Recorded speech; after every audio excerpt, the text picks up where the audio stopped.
Welcome back to Beyond the Uniform. I'm Justin Asiri, and each week I interview military veterans about their civilian career. Today is episode number 164 with Rich Carey. And they're like, "Oh wow, those are all the things that he's done. Okay, he's got 20 houses that are paid off. Like he's rich. Like so cool. He's set for life." But like that, I don't think that's really where the financial independence comes from. I think the financial independence comes from I set myself up financially like before I started investing in real estate. I did that by paying off my mortgage, getting rid of my debt, and living well below my means, saving and investing well. And then I think I just use real estate, as a way of building wealth along the way. But it's certainly not the only way I could have done it. Well, special thanks to Doug Nordman for making the introduction to Rich. If you like this episode, I highly recommend listening to Doug's interview. It's about financial independence as well, with a lot of great advice for veterans and non-veterans on how to live a financially healthier life. My guest today, Rich, is actually currently on active duty, and the reason why I think his advice is relevant to every single listener of this show is that it's fantastic advice about living below one's means and investing in real estate or in other things to set yourself up for financial independence. We talk about values, what you value, how to save, investing, financial independence, a really nice step-by-step approach to real estate investing, as well as great resources to help you learn more about this. One quick correction at the very beginning of the introduction, I mispronounced Rich's website. It is richonmoney.com, and there is a load of information there for you if you're interested in this topic. As always, at beyondtheuniform.io, you'll find show notes. There are tons of websites, books, and other things that we talk about today. Links to all of those are in the show notes. Also, if you haven't had a chance to leave us a positive review on iTunes, it helps get word out about the show. I would greatly appreciate it. So with that, let's dive in to my conversation with Rich Carey. Well, joining me today in Osan Air Base in South Korea is Rich Carey. Rich, welcome to Beyond the Uniform. Hey, thanks for having me today. Really excited to be here.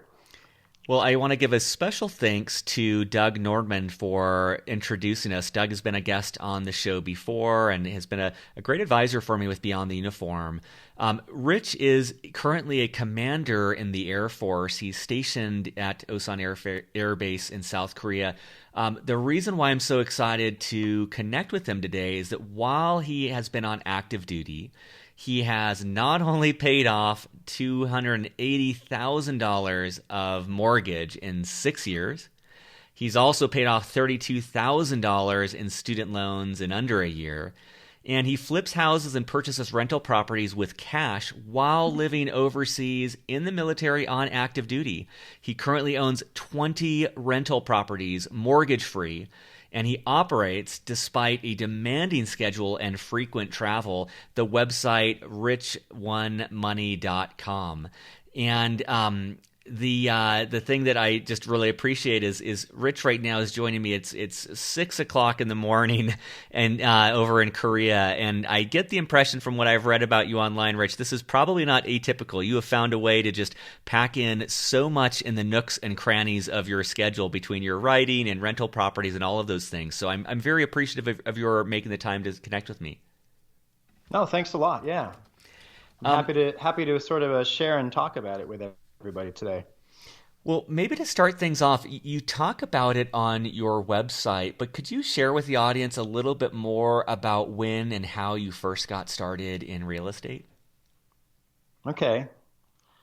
So I think the way to sort of summarize that is, for first of all, when I got into the military in 2000, I kind of had this desire to get started in real estate right away and to buy something.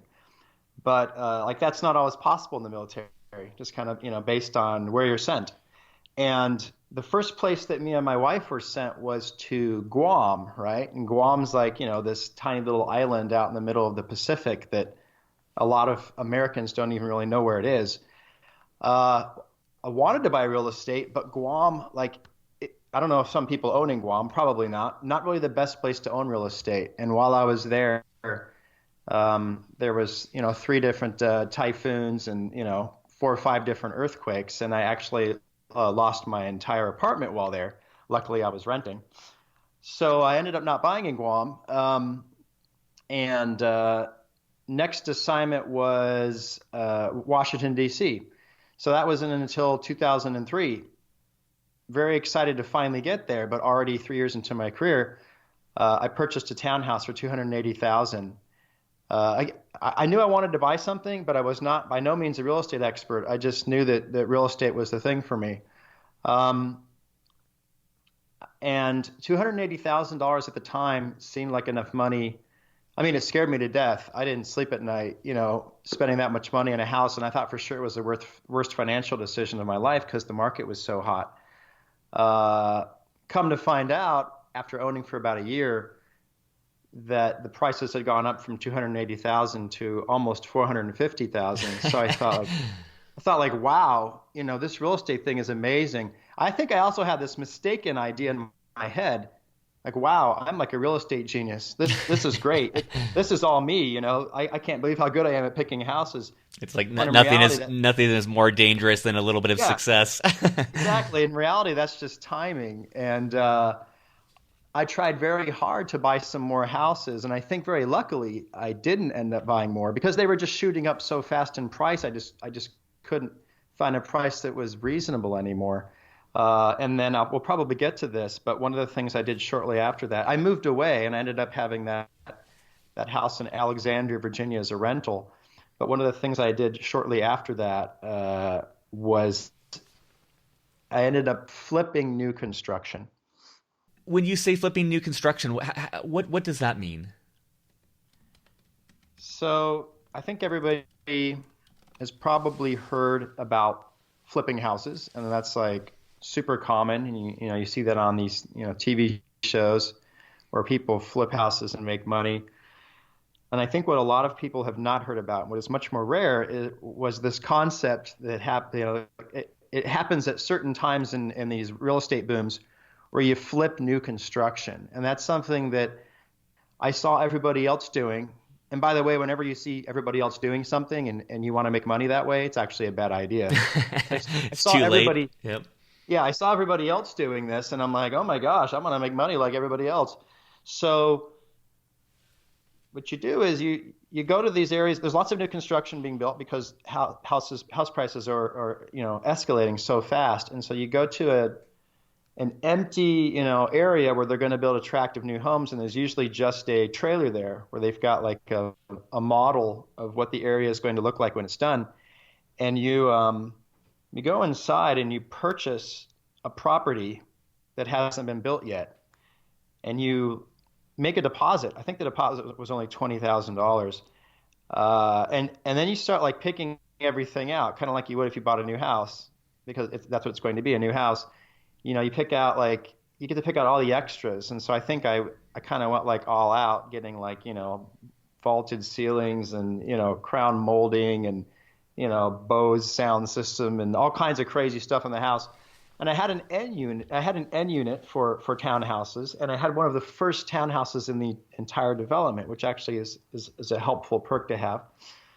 And so you've purchased this house, you've got the price locked in, but they haven't even started building it yet. The idea is that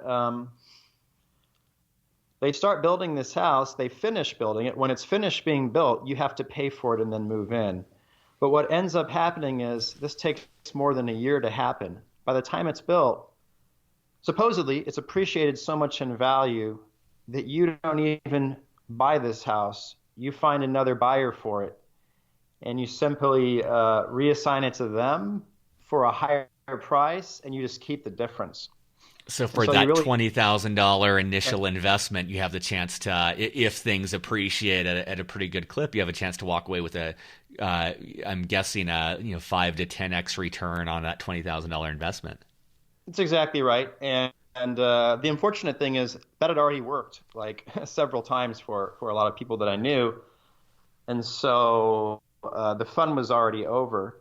And so I tried to do that. And in my case, it was getting it was I think 2005, and we were getting towards what nobody knew, but what was going to be the top of the market, and the bubble was about to burst.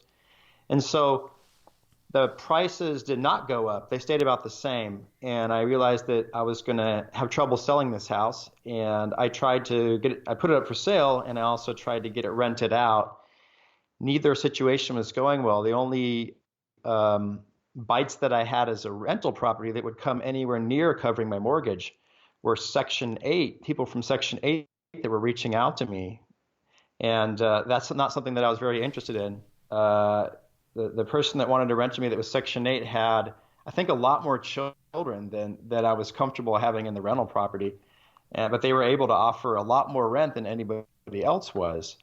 And I don't know if everybody's familiar with Section 8, but that's where the government ends up, paying. It's kind of like the government ends up paying for the mortgage every month, or the rent check is sort of guaranteed by the government every month, and it's kind of a welfare program. But that program sometimes also comes along with other problems as well. And I wasn't comfortable doing that, so I said, well, I'm still going to try to sell this property. I ended up offering like a seller's a bonus to the seller's agent. And I was also one of the first tracks, finished. So I was lucky enough to get this house sold and like barely break even. I even made a few $1,000s. But what I noticed was that every single house that was finished after mine also went up for sale. And that happened for the next like 100 houses. And pretty soon, values of houses were dropping and houses were going into foreclosure. And nothing was selling, and the neighborhood actually ended up being kind of a rundown neighborhood. Well, so if you had held on without offloading that, you still walked away with a couple $1,000, but you would have probably lost a lot of money had you not gotten out at that point. Yes, and then there was I didn't know yet, but there were wider spread problems than that brewing in the real estate market. And then I went from there to moving to Monterey, California to go to Naval Coast Graduate School in DLI. I still had this real estate bug. I just wanted to do something in real estate, and I was still convinced that I could somehow make money, and it would be a big part of my sort of financial portfolio to figure out real estate. And I still was riding high on like the amount of money that I made on my first property, which was just kind of sitting in equity in my property. And I got there and I was considering buying, and they were taking me around, and so as you may know, Monterey, California, like where Carmel is, that's an expensive area, and the real estate agents were taking me around, telling me that I was going to make a fortune if I bought, then, because everything was still skyrocketing, but I had to move quickly because the market was hot.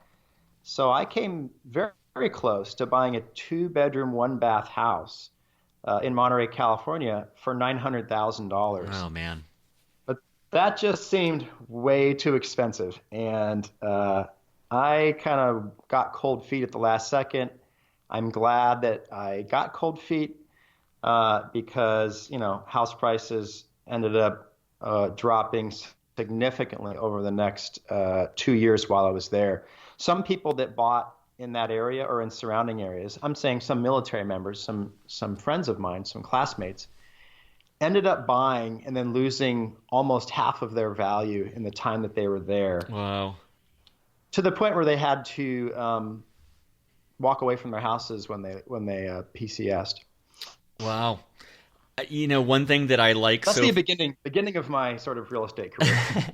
Well, one of the things that I like about your story is that at any one of these points, you could have walked away and stopped. I think that these are, potentially painful experiences, and you kept at it. And I imagine in that situation where you sold the house just barely for a profit, you might not have made a lot of money, but I imagine you got a lot of great experience out of that, and that because you kept at this and kept learning from it, that paved the way for your future successes, because this is part of learning something new, is making mistakes like this or near mistakes like that.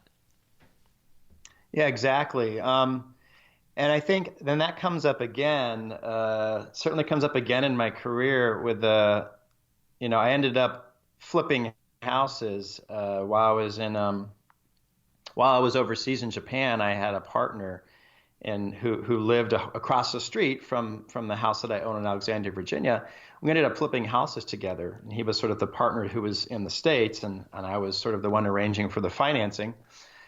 And then when I bought my first rental property in Montgomery, Alabama, what you're describing definitely comes up again, where and we can get to this in a second, but where I had some sort of, from my perspective, some very kind of scary things happen. And, I felt like I was making a lot of mistakes as a, newbie real estate investor when it came to renovating my new property and trying to get it up, trying to get it rented out. And I remember my wife telling me at the time, like, man, that was a really tough experience. I guess this real estate thing isn't going to work out. And I told her, like, what are you talking about? I want to buy 2 more properties right now. Like, I want to keep going. Doubling down. I love it. Yep. Yeah. What is maybe we can start with, because you have such, so let me kind of set the stage for a couple of questions. I think that Sure. What I love about your story, and I think you share this with Doug, is you have been very savvy in building up financial resources so that when you exit the military, there's not going to be a tremendous amount of financial pressure. You'll have a fair amount of autonomy. You can take time to figure out whatever you want to do, or you could do something that's pays less money or affords less income than otherwise. And I'm thinking of those who are on active duty or people who have gotten out recently who want to follow in your footsteps. They want to have that financial freedom. And that for them may be just having 6 months of money to be able to take time in finding their first job, or it could be finding a way to be financially independent, like I imagine you will be when you get out of the military. And one component of that is paying off debt. I think that's one of the really impressive things about your stories. And I also really appreciate it. I'll add the link in the show notes for listeners. You have a great article on 9 debt payoff hacks that work. And so maybe we could start with those who are listening who have some sort of debt, be it mortgage, be it student loans.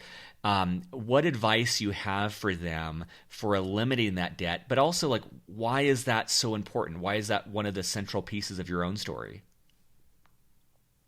Yeah. So I think on the surface, if somebody in the military hears the plug that you gave at the beginning, and they're like, "Oh wow, those are all the things that he's done. Okay, he's got 20 houses that are paid off. Like, he's rich. Like, so cool. He's set for life."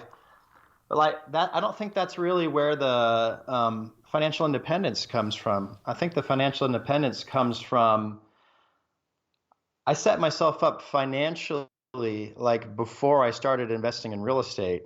I did that by paying off my mortgage, getting rid of my debt, and like living well below my means, saving and investing well. And then I think I just use real estate, as a way of building wealth along the way. But it's certainly not the only way I could have done it. And I feel like, of course, the earlier in your career, you kind of, I think it's sort of like, it's like a mindset that some people, end up sort of buying into, and some people, and then I just kind of like, I don't know if I want to say an American way of thinking. Some people end up buying into this and some don't, where we spend a large amount of our incomes on things like housing and cars, vacations, and I would just say things, right? Like, having expensive furniture or taking, buying like designer handbags for your wife, or, stuff like that. And I think from very early in my career, I kind of focused on those very expensive things, like living very well below my means. And I was in Monterey, California, and I think that the allowance to live there was $2,300 a month. That's how much they give you, as a captain to live there. We rented a place for $1,300 a month, right? And then pocketed that extra $1,000 a month. That was money that I was paying off my mortgage with, or saving for real estate. I think I was, yeah, at that point I was, yeah, still paying off the mortgage. So, um, there's that. And then, we just kind of like never took those expensive vacations, right? We never had a new car, and I would certainly recommend against ever having a new car. And again, in the military, I think it's very common for people to have things like, motorcycles or maybe boats, right? Maybe buy a timeshare. I can tell you these things will just kill your chance to have financial freedom someday. So I think that focusing on like, trying to live in a very reasonable way where you're putting a lot of money away because you're not wasting a lot of money on living expenses, having like reasonable vehicles that are used vehicles that are paid off and there's no debt being acquired that way. And I'd say kind of like travel hacking to me is, the military sends you to all these different places in the world.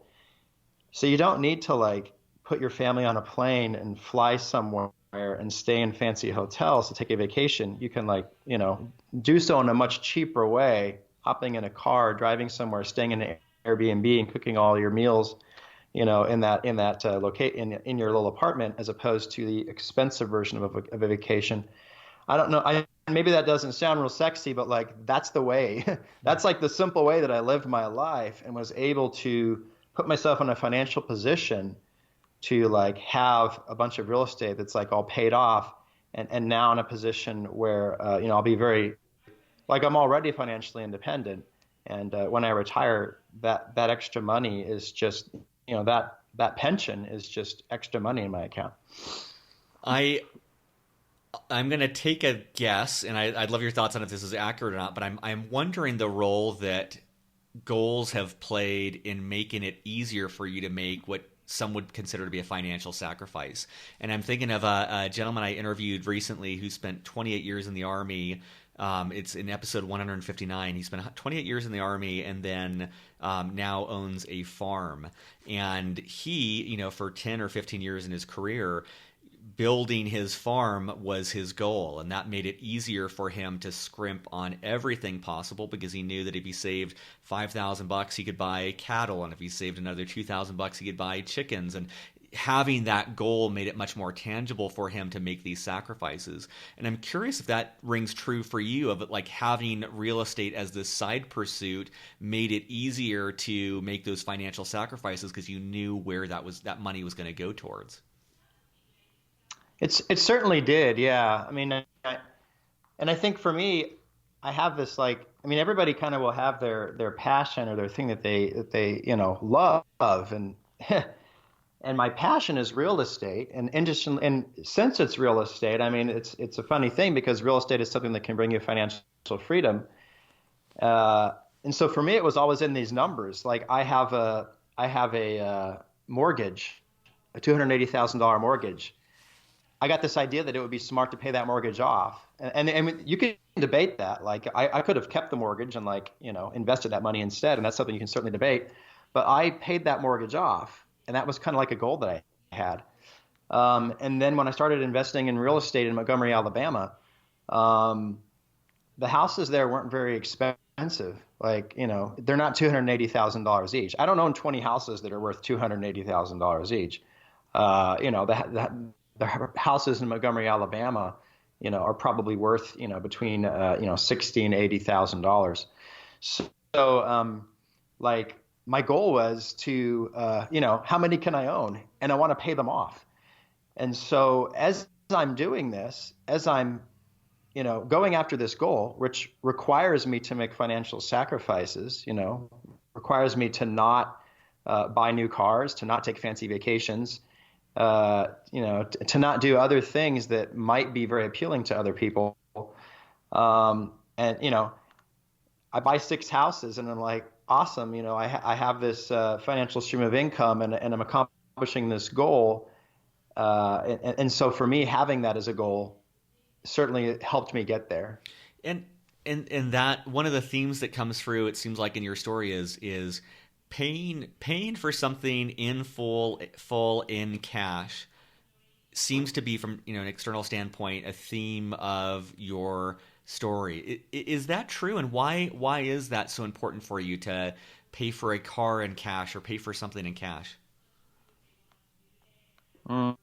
So I'm gonna try to. This is kind of it's a complicated thing to explain because I guess I'll caveat this by saying if you're to take real estate and put it side, you could put two different scenarios side by side. You could buy a property every year using a mortgage. It's better. It'd be better to use to have 20% down if that's possible, and invest that way.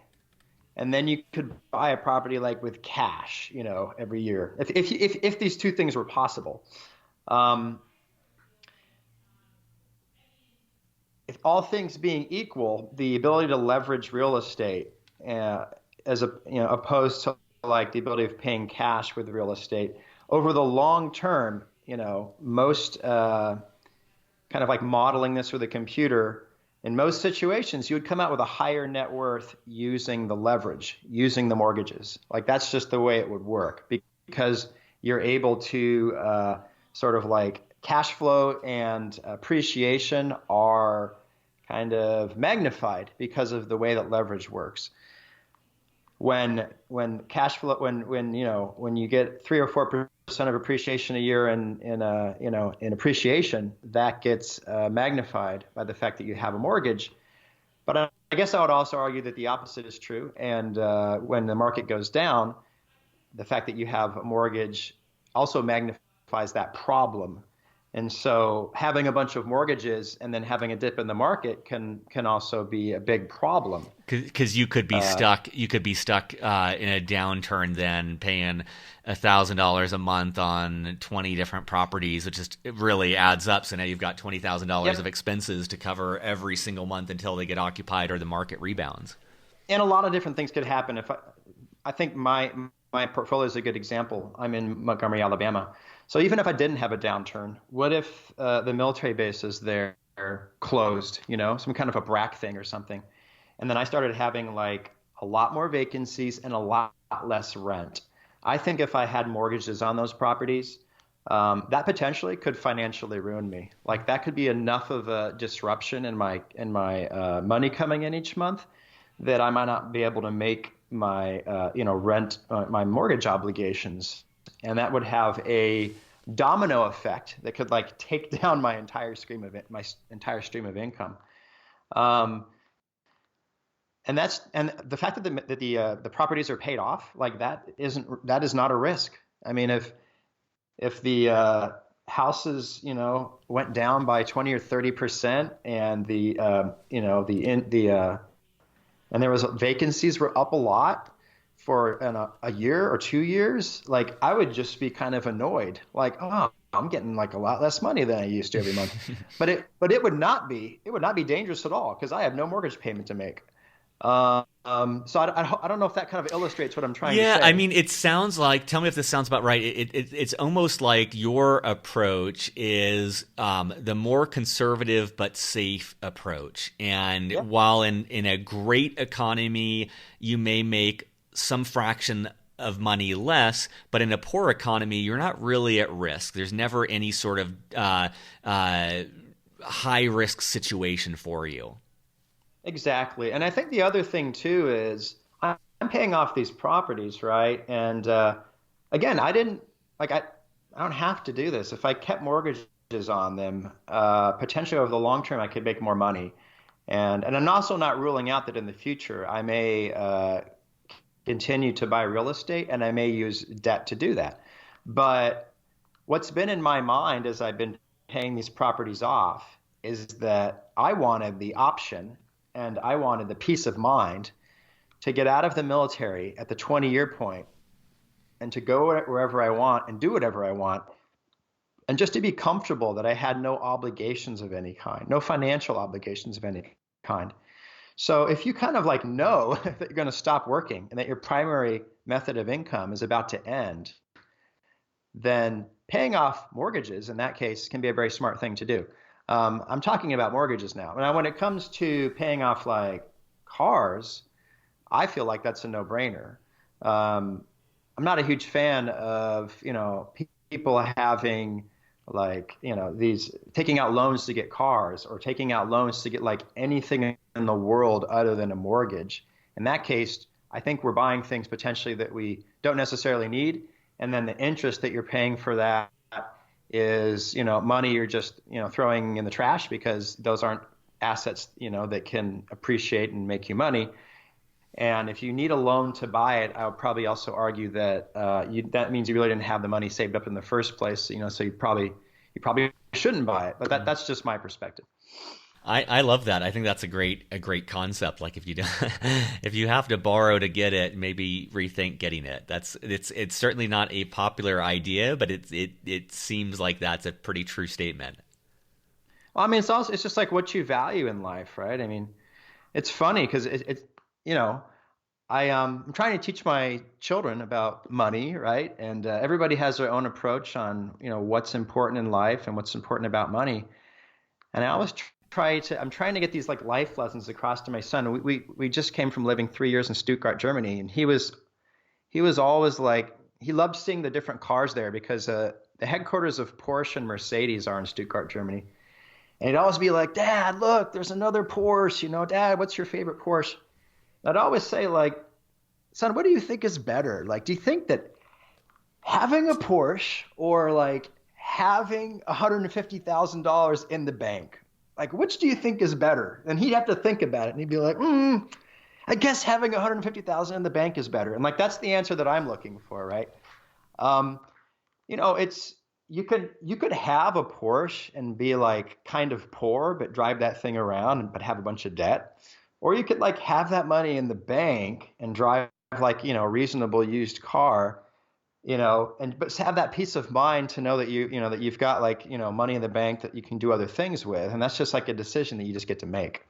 I love that. I read a book about a year ago that's called Happy Money, and it's written by two Harvard professors. It's the premise of is the science of happier spending.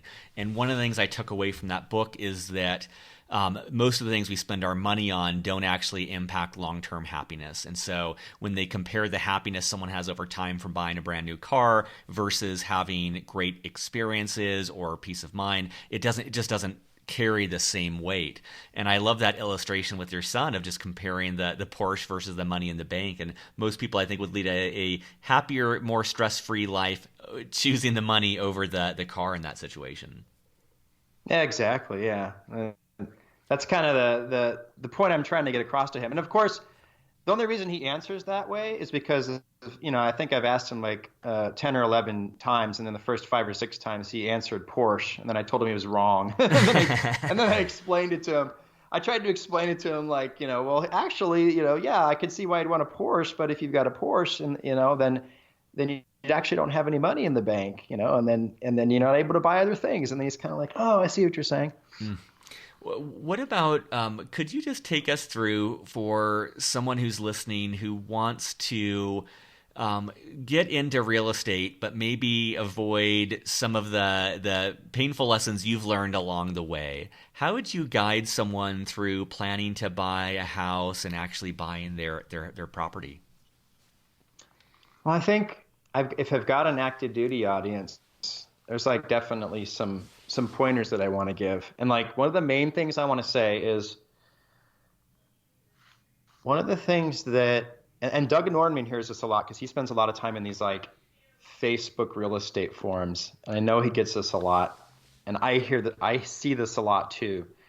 I think everybody in the military has heard through the grapevine or probably knows somebody or knows somebody who knows somebody that bought a house at like almost every duty station they were ever at, and then rented those out, and then retired, and now they're like wealthy, and they've heard this story, and so they think that's probably a good idea, and I should just buy a house everywhere I go, and then like when I leave, I just rent it out, and like everything's gonna work out great, and I'm gonna have like all this money when I retire, and it'll be awesome.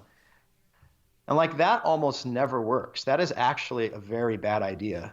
And there are, for every like, if there's like one person that works for, then there is like 50 people that regret doing that. You end up having a lot of reluctant landlords, and there's a very important reason for that, and that is um, the numbers have to be right when you buy a property to live in. When you're in the military and you're going to move every 2 to 3 years, I would say every 1 to 3 years, the numbers really have to be right when you buy a property. When you buy a property, you shouldn't think like this is a property I want to live in. You should think this is a property I want to rent out when I leave. And so you have to have that mindset for this property before you buy it. You're looking at the numbers. You're trying to crunch the numbers in a way that you know before you even move into this place that when you leave, this property is going to make money as a rental. And I think that's the number one advice that I would give. And I could also give this advice as well. When I was in Montgomery, Alabama, I went there with no intention of buying any houses. I just didn't consider that I would end up buying houses there. And so I rented a house. And the neighborhood that I rented in was a nice neighborhood. It was a gated community with a pool and everything. And you know what? You're not going to end up buying a house in a neighborhood like that and having it be a good rental. It's actually just too nice of a neighborhood, and the numbers aren't going to work. So I rented there, and but I ended up finding properties in Montgomery, Alabama, that ended up being amazing rental properties. They weren't the areas that I was living in, and they weren't the areas that others in the military were living in. They were in horrible areas. They just weren't where military was living. But my point is, I rented in one area, but I bought houses in another area in the same city and made them rental properties, if that makes sense. That does. What characteristics stand out to you that, like, when you're evaluating a property, how do you know that it will be a good rental property? How do you know it will rent? So two different ways of looking at that. One is numbers wise, how do you know it will rent? And then there's some simple math to start that with. And then how do you know it will rent as far as is anyone going to want to live there? I think then you need to, I think then having a good property manager that understands the area is important. So to tackle that first, I'll talk about the 1% rule, which is, something that is in my blog. The 1% rule is a rule in real estate that is very important, and it's a rule that you can sort of do in your head when you're starting to look at houses in an area. And the 1% rule is if you buy a property, I would say buy a property and fix it up and get it ready to be rented out. You need to be able to rent it out for 1% of that price. And so an example of that is buy a property for $100,000, or you could say buy it for $90,000 and fix it up for $10,000. And so $100,000 all said and done, you need to be able to rent it out for $1,000 a month. If this number, and that's 1% of $100,000, and that means that this would potentially be a decent rental property. And that's a good way to realize oh, okay, this might work. Buying this house, in this city, I'm PCSing to whatever, Tennessee, this might work because these houses in this area kind of meet the 1% rule. And you kind of get an idea okay, this could work. And then if you happen to be PCSing to you're going to be in Doug Norman's neighborhood, and it's you're going to Honolulu, right, or Waikiki, and you start looking at rental prices. And so if the house costs $900,000, right, and you check, and you see that you're going to be able to rent it out for $3,000 a month, right? Well, unfortunately, that doesn't meet the 1% rule, right? $900,000, you need to rent it out for $9,000 a month. I love the simplicity of that. I love the just a quick way to do a gut check in any neighborhood on it. Is this a better rental play, or is it better for me to buy and purchase in this area? Right. And I guess I would also argue though, if you can't rent it out when you leave, I would argue that you probably shouldn't buy it either. I mean, because what are you going to do when you leave, right? I would argue that if you're in the military and if it's not going to be a good rental, you shouldn't buy it. You should rent for the time that you're there. I think a lot of people are worried about this thing, like, oh, if I'm renting a property, then I'm throwing money in the trash, right? And I don't think that's true at all. And I've written an article on that I definitely recommend people read. Should I rent or should I buy? Um, when people buy a property, versus rent, there's so much extra cost that goes into having a property that you own. When you have a mortgage every month, right?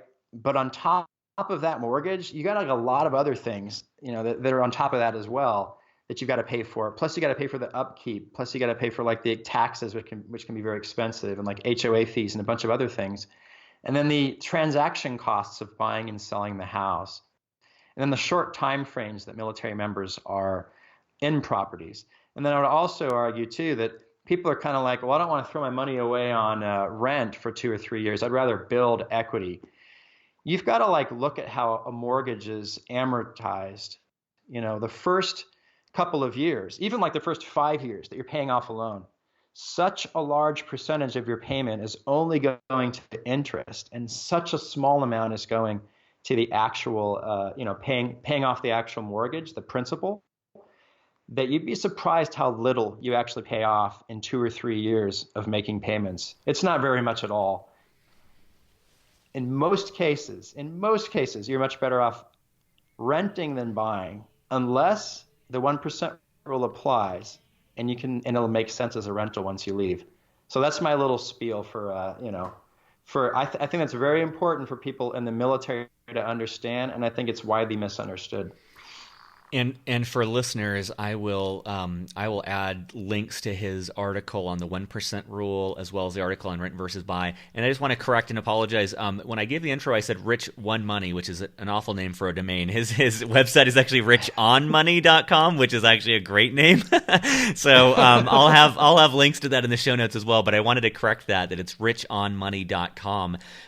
What other questions commonly come up for you when you're speaking with people or when you have people on your site? I love both of these examples that you've given. I'm just curious if there's any other common topic that people tend to get wrong or tend to ask you about.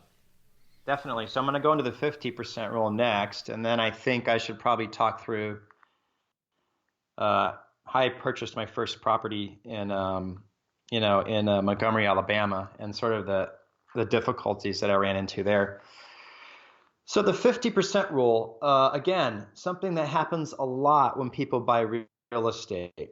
I want to say that people, and this just happens, people, I don't want to say lie to themselves, but I want to say that they misunderstand how cash flow works when they own rental property.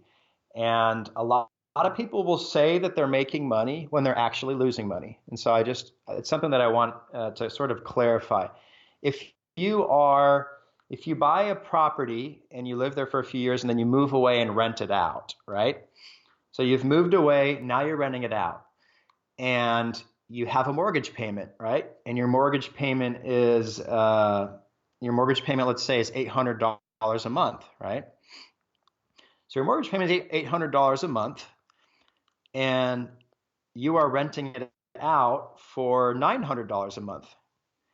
So what you're doing is you'll tell people like, well, my mortgage payment is $800 a month, but I'm renting it out for $900 a month. So I'm cash flowing $100 a month on this property. That's a very common thing, I think, for people to explain to people. And I guess that's actually like not true. I would argue that in that case, you're probably losing several $100s a month, because your rent is only covering the mortgage, but there are lots of expenses on top of that mortgage, to include like, repairing things, fixing things, paying all the expenses I talked about before, paying the taxes, HOA fees, insurance, and so the way that I explain this, though, and again, this is what sometimes makes the numbers in real estate a little bit tricky, is something called the 50% rule, which is when you get money from rent. Let's say that you get $1,000 from rent. 50% of that actually ends up going to expenses, and that's a lot more than people realize. They'd be like, "What?" And so when this whole thing about like you're getting $1,000 a month in rent and your mortgage is $500. I think a lot of people would want to believe that that means that they're making $500 profit, and that's not the case. If your mortgage is 500, if your rent is $500 a month, according to the 50% rule, your expenses are $500 a month. So therefore, you would break even. And so I think that's a very important thing to understand. And that's a conservative estimate. And like I've crunched the numbers, and again, the same link that explains the 1% rule also explains the 50% rule that it's going to be linked to in the notes. And I'll also give an example from one of my rental properties. And I think I broke it down. Again, these rules are just like rules you can do like in your head or on a napkin real quick. They're conservative, but they're just rules that you do to sort of help you realize like, well, wait a second, how much money am I really going to make with this property? And then if you decide you're going to buy a property, then you actually try to go out and get the real numbers. Well, how much is my insurance? How much is my taxes? What are the vacancy rates in this area? And then you actually crunch all the numbers and see for real what it is. And I think, okay, maybe it isn't that. Maybe it isn't 50%. Maybe it's only 42%. But it's a lot higher than most people think. I guess is the point that I want to make.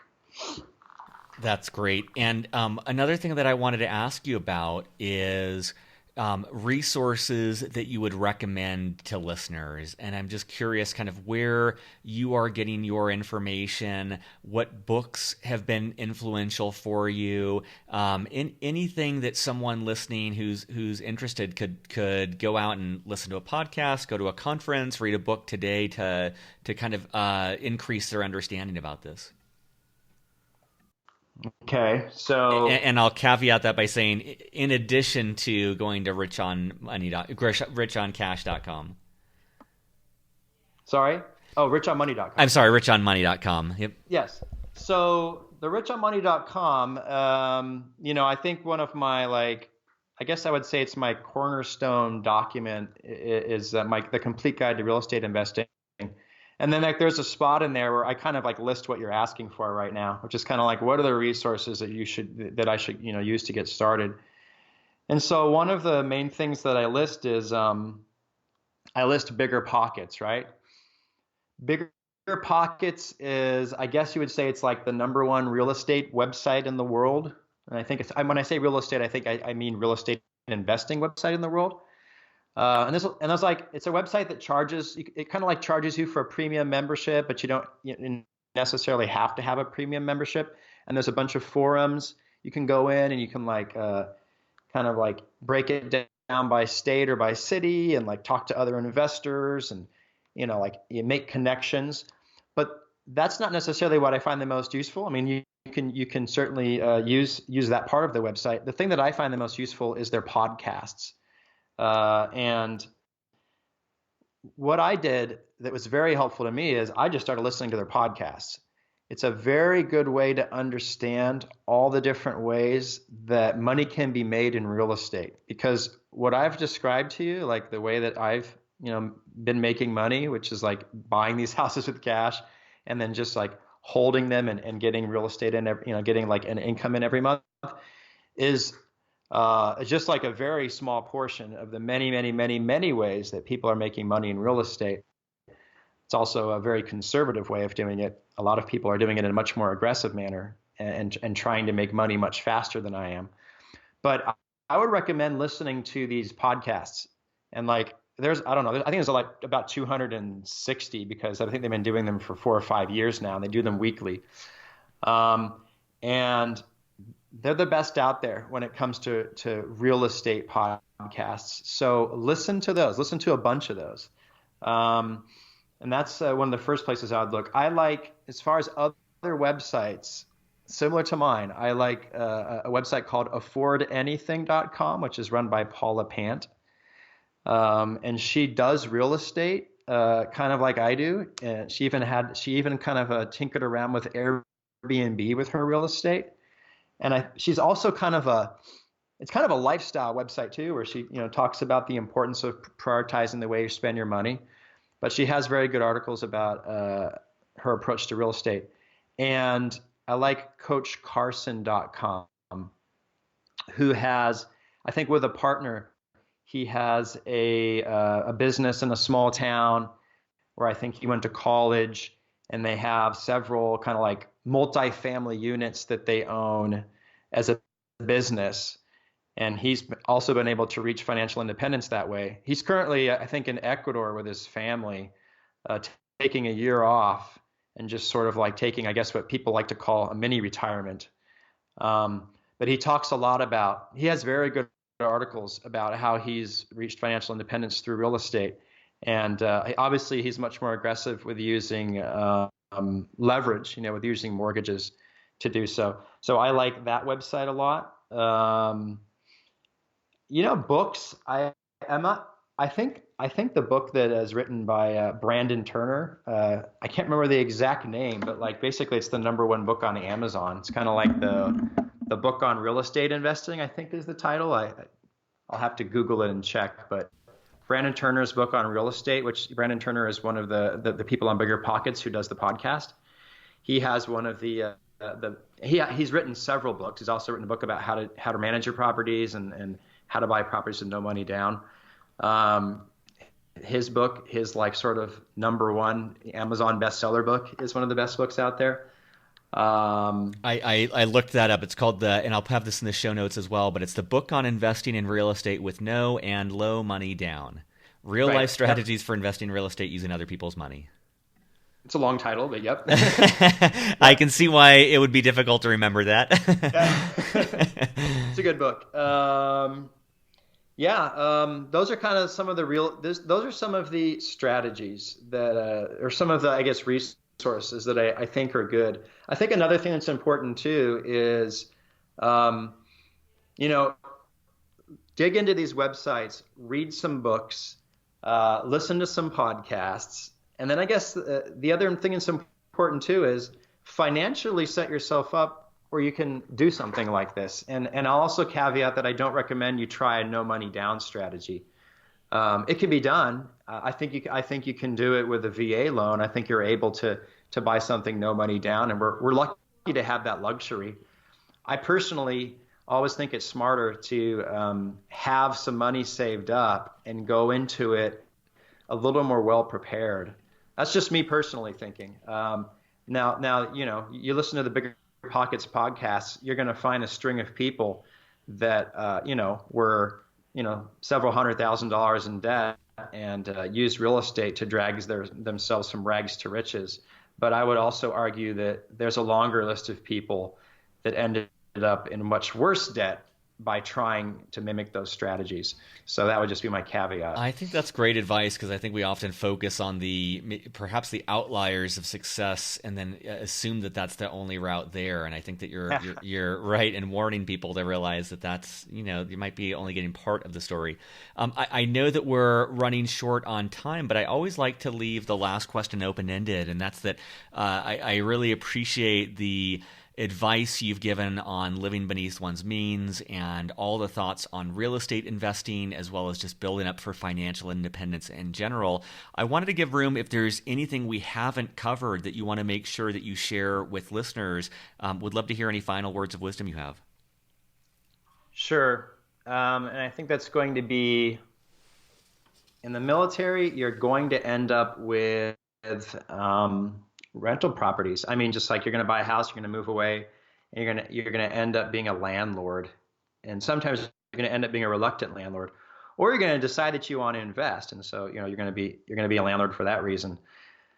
So I want to talk about property management companies and my approach to that. And again, we talked about Doug Norman, who I think he spends a lot of time on a Facebook page, which is full of people in the military who are complaining about how bad their tenants are and how much trouble they're having managing their properties on their own and how it's much worse than they thought it would be.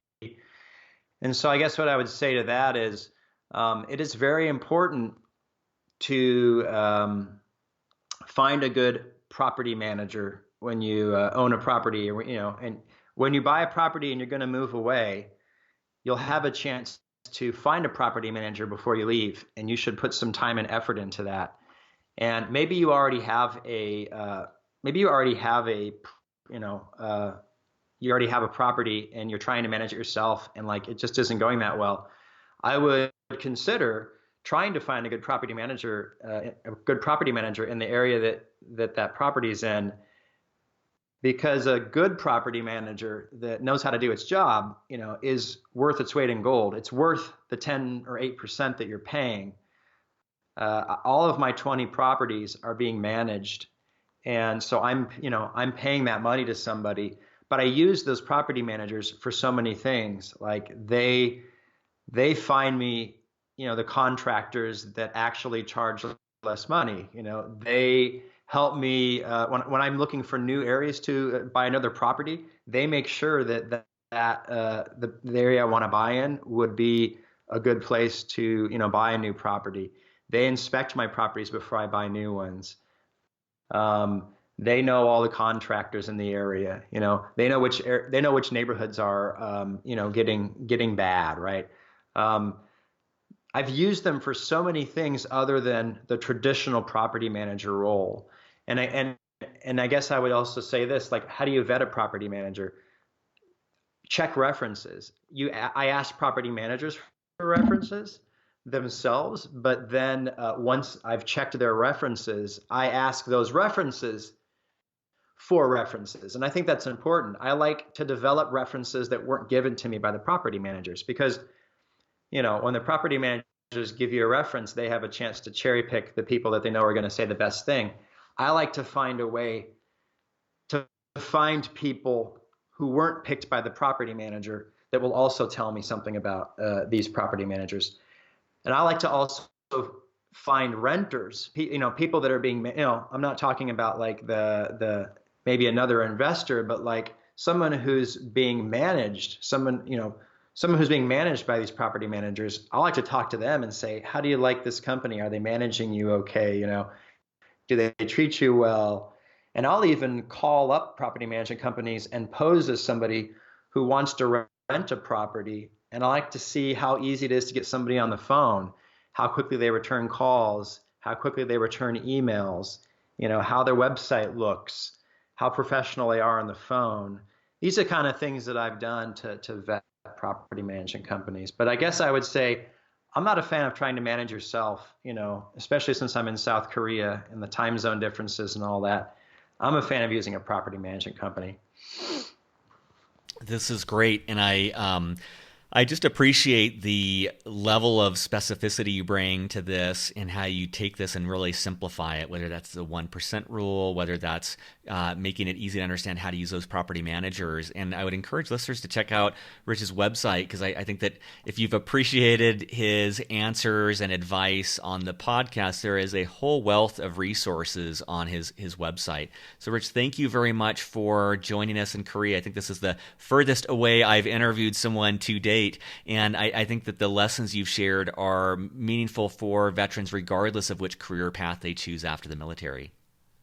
Hey, well, thank you. I was really, really happy to be on your show, and happy to be able to speak to this large audience. Surface, surface, surface. All right, thanks for listening. I hope you enjoyed my interview with Rich. I wanted to share a couple quick thoughts of things that stood out for me. I'd welcome what stood out to you as well in the show notes and the comments section on our new website. I loved, first of all, the distinction between the property that you're going to rent versus property you're going to buy. And the house that you want to live in is probably not the house that you want to purchase strictly for renting purposes. And I think that 1% rule, I'd never actually heard that, but I think that's great that, trying to approach a property that if you can't cover the rent of a value of 1% of the property plus changes and all those other things, it's probably not a good investment property. I liked his thoughts on the importance of paying with cash, and I agree that while with debt leveraging, you probably have a lot more opportunity, it also introduces a significant more amount of risk into your life. And so I think it's sound advice to just try to use cash as much as possible. I love from Rich's story this thought that in the face of failure, in the face of adversity, he doubled down. And I think that you probably heard in his story several times at which he could have bailed out and just realized, okay, this is not for me, or this is not what I want to do, or let me do something else with my time and money. But because of his tenacity and resilience and doubling down and continuing to learn, I think that that's led to his success in real estate. And yeah, that's it for this week. I've got another lot of interviews. I'm doing 2 each week right now, Monday and Thursday. So I hope to see you on the next episode. And as always, feedback is welcome at beyondtheuniform.io. Take care and have a great week.